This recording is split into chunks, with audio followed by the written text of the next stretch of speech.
One controversial aspect of civil liberties we've not touched on yet is surveillance. Let's start with a definition so we know what we're talking about. Surveillance is the act of carefully watching a person or place, especially one that's suspected. Well, I'm sure we all have our own opinions on this. Civil liberties groups in most countries are concerned that we're becoming a so-called surveillance culture, that in the name of national and personal security, national governments are obtaining detailed information on their citizens and tracking their movements, internet use, financial transactions, and so on. And it's not just the government.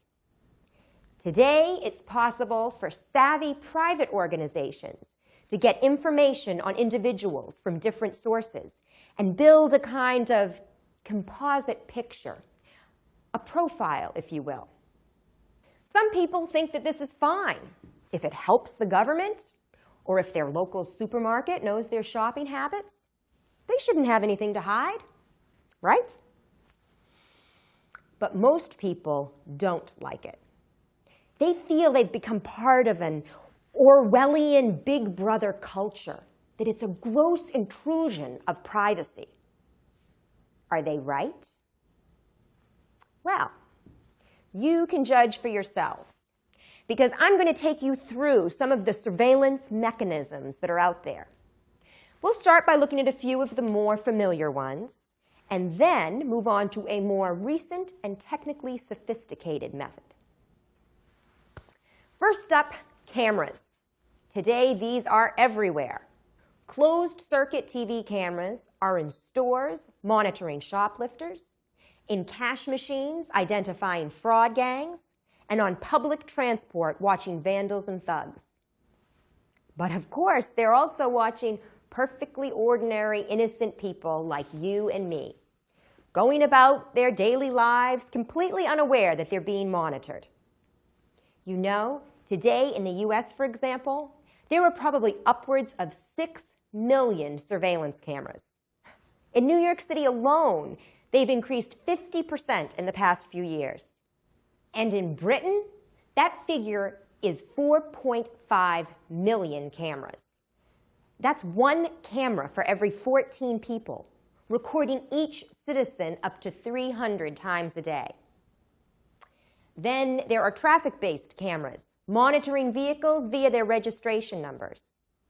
Right now, the UK government is considering recording all car journeys taken on main roads as a deterrent to terrorism and crime generally. These cameras are being used way beyond their original purpose. It's downright invasive. Cell phones have given the authorities another useful surveillance tool. Records of incoming and outgoing calls can be checked and used to solve crimes. That's right, just like in the movies. And something I didn't know, cell phone users can be tracked using a system called triangulation. This is when a cell phone's communication with different cell phone towers is used to locate the user's position. And seeing as these days almost all of us have one of these phones, what's there to stop security services from checking on any one of us?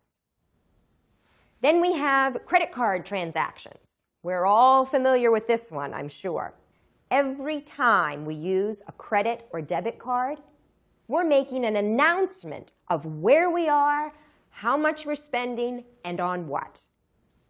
Again, useful for crime busting when, say, unusually large amounts of money are suddenly spent uncharacteristically. But do we really want people to know this stuff? Do we want anyone having access to our financial records? Okay, let's look at one of the more sophisticated surveillance techniques. Biometric facial recognition, which uses computer programs to analyze images of human faces for identification purposes. And they do it by taking an image, say from a photo or video frame. Then they measure facial characteristics, like the distance between your eyes and the length of your nose, for instance. Then they create a template, which the software can compare with another image, like of a person going through airport security. If there's a match, then hey, presto, that person gets pulled aside for questioning. They've got this system operating at a number of airports.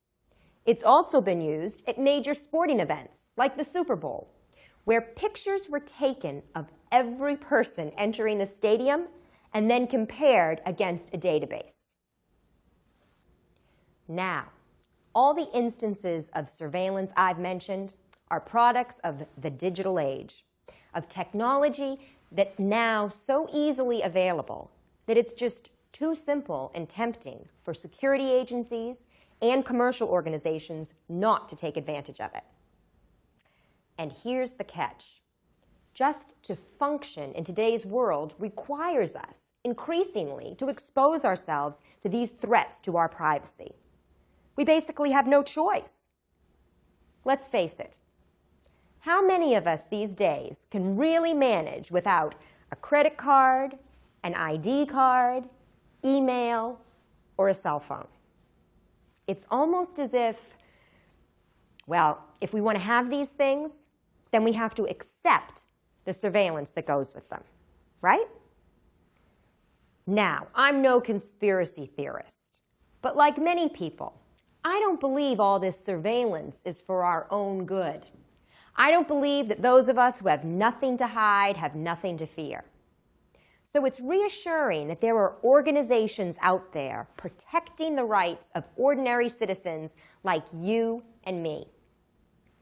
Let me wrap up with a quote from Mark Rotenberg, president of the Electronic Privacy Information Center, or EPIC, who says that the kind of open-ended surveillance we are now seeing is, quote, the digital electronic equivalent of allowing police to go through your home without a warrant. Now that's a sobering thought, wouldn't you say?